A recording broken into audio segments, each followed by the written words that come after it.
tekstong naratibo ay pasalaysay o pagkukwento ng mga pangyayari sa isang tao o mga tauhan, nangyari sa isang lugar at panahon o isang lugar at maayos na pagkakasunod-sunod mula simula hanggang katapusan. Ano nga ba ang mga halimbawa ng tekstong naratibo?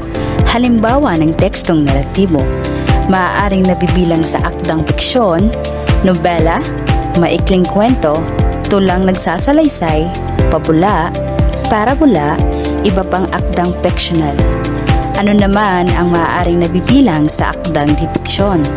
Talambuhay, maikling sanaysay, magazine, polyeto, iba pang akdang di-fiksyonal. Ano nga ba ang mga layunin ng tekstong naratibo? Makapagsalaysay ng pangyayari ng nakapanlilibang o nakapagbibigay aliw o saya, nakapagtuturo ng kabutihang asal o mahalagang aral. Katangian ng tekstong naratibo: una, may iba't ibang pananaw o point of view. Unang panauhan, isa sa mga tauhan ang nagsasalaysay ng mga bagay na kanyang nararanasan, naaalala o naririnig kaya gumagamit ng ako. Ikalawang panauhan ng tekstong naratibo, mistulang kinakausap ng manunulat ang tauhang pinaggagalaw niya sa kwento kaya't gumagamit siya ng panghalip ng ka at ikaw. Ang ikatlong panauhan, isinasalaysay ng isang taong walang relasyon sa tauhan kaya ang panghalip na ginagamit niya ay siya. May iba't ibang paraan ang tekstong naratibo.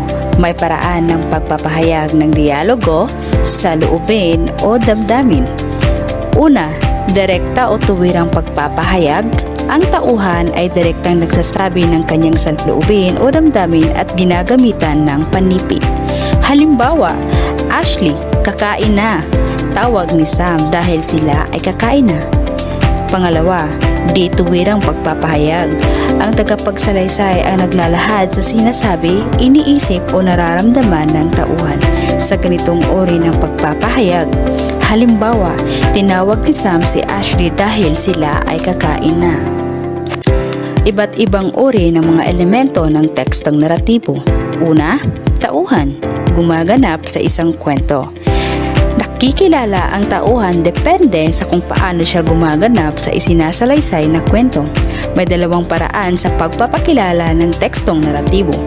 Una, expository, kung ang tagapagsalaysay ang magpapakilala o maglalarawan sa pagkatao ng tauhan. Pangalawa, dramatiko, kung ang magbubunyag ang karakter dahil sa kanyang pagkilos o pagpapahayag.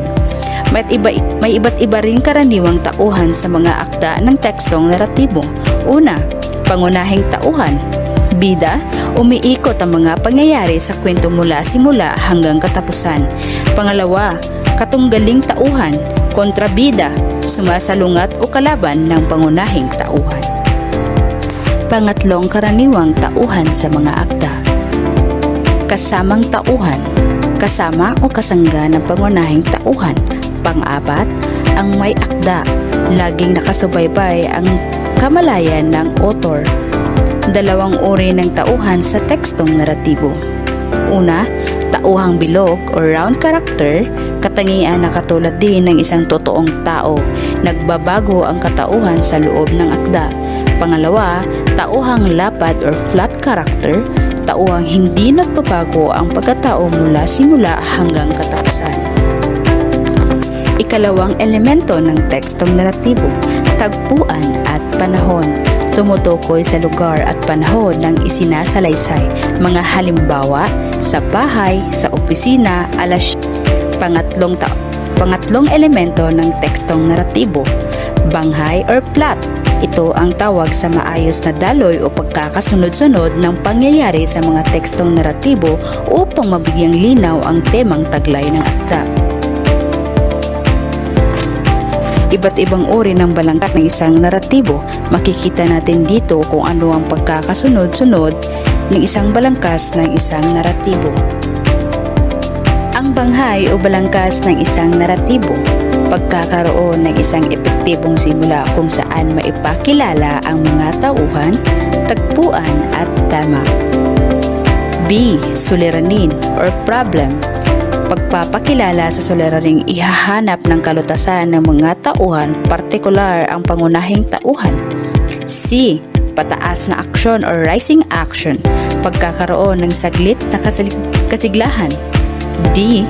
Kasukdulan or climax. Patuloy sa pagtaas ang pangyayaring humahantong sa isang resolusyon o kakalasan.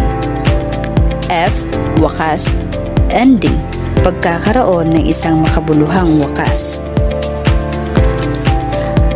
Mga elemento ng tekstong naratibo.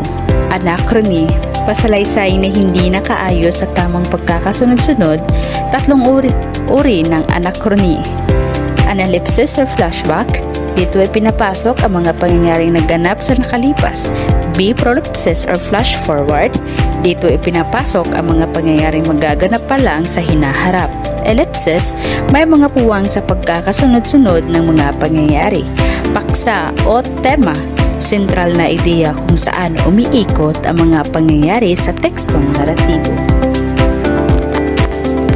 Pagwawakas ng tekstong naratibo. Sa artikulong ito, natalakay natin ang kahulugan ng tekstong naratibo at ang mga pangunahing elemento nito.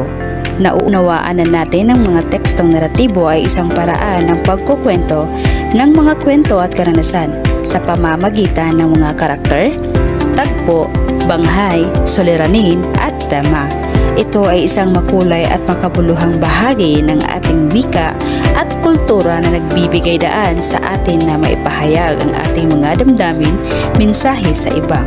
Ang pag-unawa sa tekstong naratibo ay hindi lamang makakatulong sa atin sa pag-aaral ng wika at panitikan, kundi maaari rin itong mag-ambag sa pagpapahayag ng ating sariling mga kwento at karanasan. Kaya naman, patuloy tayong maglaan ng oras upang maunawaan at mas ma-appreciate ang kahalagahan ng tekstong naratibo sa ating buhay.